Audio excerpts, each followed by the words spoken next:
Police का मैं शुक्रिया अदा करता हूँ, मुख्तलिफ इदारे का मैं शुक्रिया अदा करता हूँ।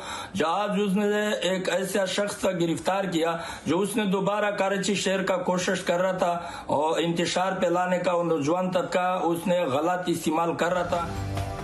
आपने जंपर्स के खिलाफ उकसाने वालों को पकड़ लिया, आपका शुक्रिया। जंपर्स एसोसिएशन के रहनुमा का वीडियो बयान। कहा सिंध हुकूमत और सिंध पुलिस का शुक्रिया।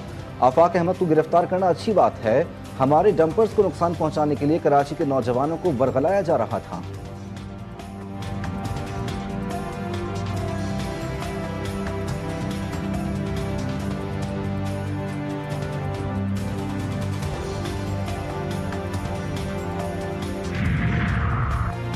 खबरदार, अगर डंपर्स को कुछ किया तो कराची वालों का सड़क पर निकलना बंद कर देंगे। डंपर्स एसोसिएशन ने खुली धमकी के बाद अमलन एहतजाज भी शुरू कर दिया। दिन के औकात फोर्ट कासिम, हब चौकी और न्यू सब्जी मंडी पर रोड बंद कर दी। फोर्ट कासिम चौरंगी पर टैंकर और डंपर वालों का धरना। मरकजी शाहराहें बंद होने पर बैरोनेट शहर से आने वाले शदीद मुश्किलात का शिकार। कराची के शहरी डंपर्स और टैंकर्स का निशाना बन रहे हैं। 1.5 माह में 100 से ज़ायद जानें चली गईं।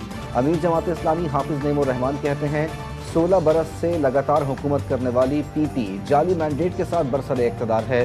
कराची में न गवर्नेंस है न आवाम को कोई रिलीफ। असल सवाल उनसे है जिन्होंने मेयरशिप पर कब्जा करवाया और आम इंतखाब में इस सिस्टम को मुसल्लत किया।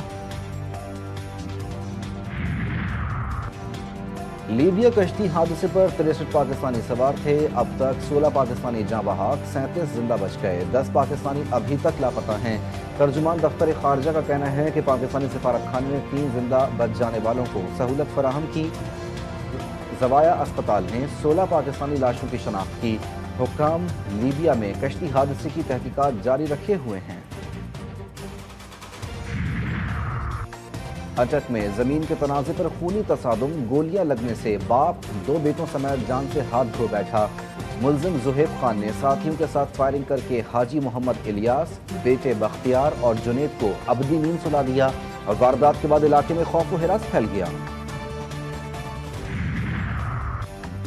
पारा चिनार के एक मकान में अचानक आग भड़क उठी। आग के शोलों ने देखते ही देखते पूरे मकान को अपनी लपेट में ले लिया।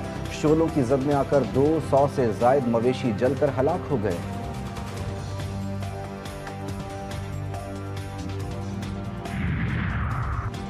हमास ने अमरीकी सदर डोनाल्ड ट्रंप के अल्टीमेटम को सख्ती से मुस्तरद कर दिया। हमास रहनुमा सनी अबू जहरी ने कहा कि ट्रंप की धमकियों की कोई अहमियत नहीं। असीरान की वापसी का वाहिद रास्ता मुआहदे का एहतराम करना है। सिहोनी वजीर आज़म बिन्यामिन नेतन्याहू ने धमकी दी है कि हमास ने हफ्ते की दोपहर तक असीरान को रिहा न किया तो मुआहदा और लड़ाई दोबारा शुरू हो जाएगी।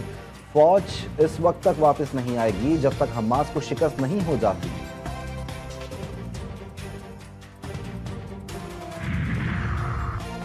अमरीकी सदर ने गजा पर कब्जे के बाद मगरबी किनारे के इसराइल से इल्हाक का मंसूबा पेश कर दिया। उर्दून के शाह अब्दुल्ला से मुलाकात और मीडिया से गुफ्तगू में कहा कि जल्द ही मगरबी किनारे का इल्हाक होने जा रहा है। गजा काबिल रिहाइश नहीं रहा। अमरीका गजा को अपने इख्तियारात के तहत मिल्कियत मिलेगा। शाह अब्दुल्ला ने कहा कि फ़लस्तीनी अपने मुल्क के लिए जो बेहतर।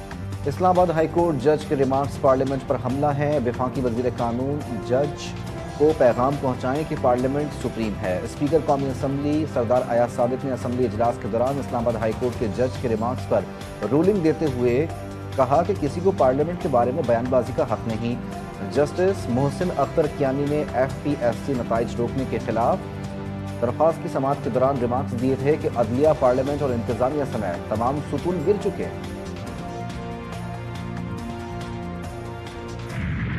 चीफ जस्टिस पाकिस्तान यहया आफरीदी से IMF वफ्द की मुलाकात का एलामिया जारी। एलामिया के मुताबिक अदलिया आज़ाद और इसका तहफ़्फ़ुज़ चीफ जस्टिस का फ़र्ज़ है।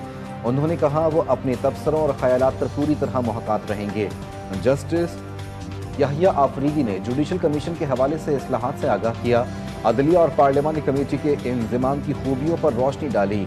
IMF वफ्द की गवर्नेंस और एहतसाब को मजबूत बनाने के लिए जारी इस्लाहात की तारीफ।